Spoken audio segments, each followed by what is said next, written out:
For several years, the Israeli government was forcibly administering birth control to a segment of its minority population, with doctors injecting Ethiopian Jewish women against their will with a contraceptive, Depo-Provera. But it wasn't until this January that a government official finally acknowledged it.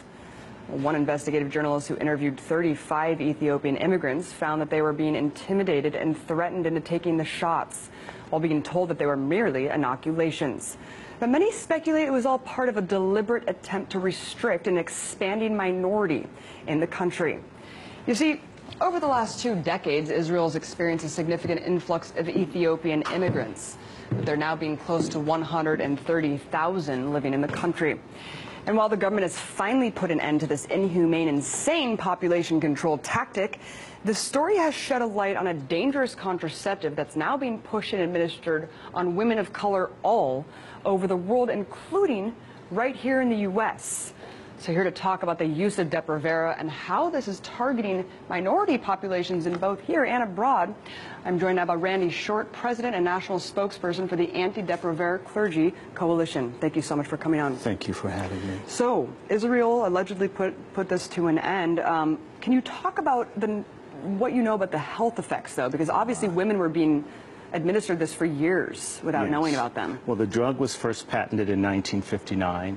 By the middle 60s, there were a lot of unethical experimentations done, in particular the Grady Clinic study in Georgia on poor black and poor white women. God knows how many people died.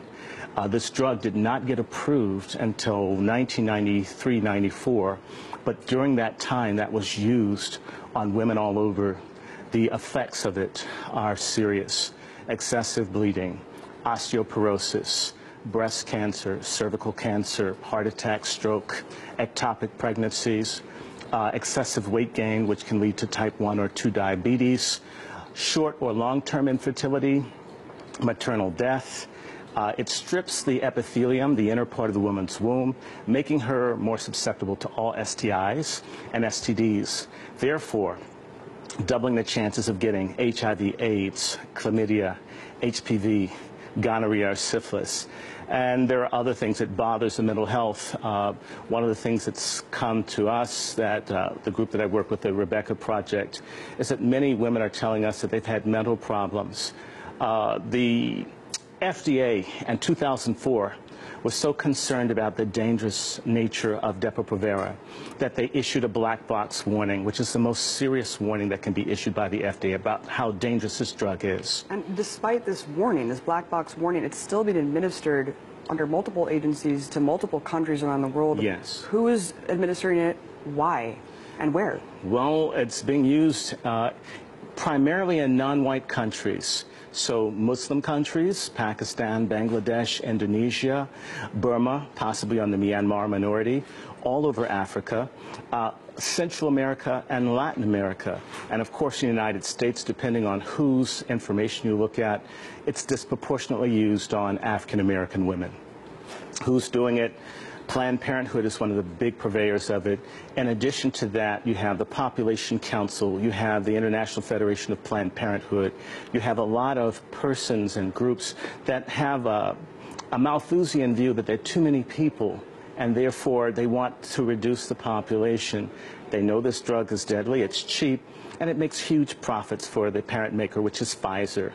And USAID is also one of the agencies as well. For 47 years, it's been an unofficial policy of the USAID Office on Population to use or to send abroad dangerous, unsafe, untested, or unapproved drugs.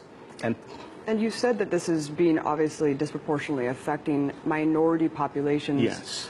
If they know that it's deadly, why would they be administering it to minority populations? I mean, what is really this all about here? There are too many non-white people. If you look at a gentleman by the name of Dr. Ravenholt, who was head of the USAID Office on Population from about 1966 until 1979, he was able to first convince President Johnson that it was in the national and commercial interests of the United States that 1/4 of the women in the developing world be sterilized. So there's some sense that if there are too many black or brown people, that somehow their needs will conflict with the capitalistic, imperialistic aims of the United States and its allies. And there's been multiple lawsuits against Pfizer for the detrimental health effects from this drug, but they seem to be getting away with it and seem to keep, you know, direct-to-consumer advertising. Well, how are they doing this? Well, they're making a lot of money. The U.S. Department of Justice has sued them in the last 10 years and fined them about $6 billion. But if you're making billions and billions, it's the price of doing business. But you have to understand, the people that are being steered towards this drug are poor, they lack education and legal representation, and they're being tricked, so they don't know. Now, you have to understand, Pfizer lost in Canada, they've lost in Europe, but they go to countries where they can't be sued. You can't sue from Nigeria here.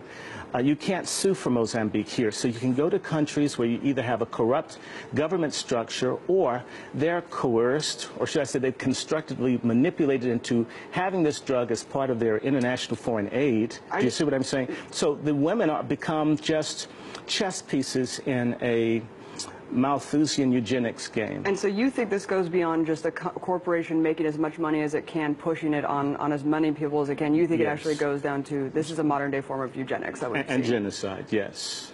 And it's happening here in the U.S. as well. Yes, it is. Well, that's very shocking, and we'll definitely follow up with this story. Very disturbing.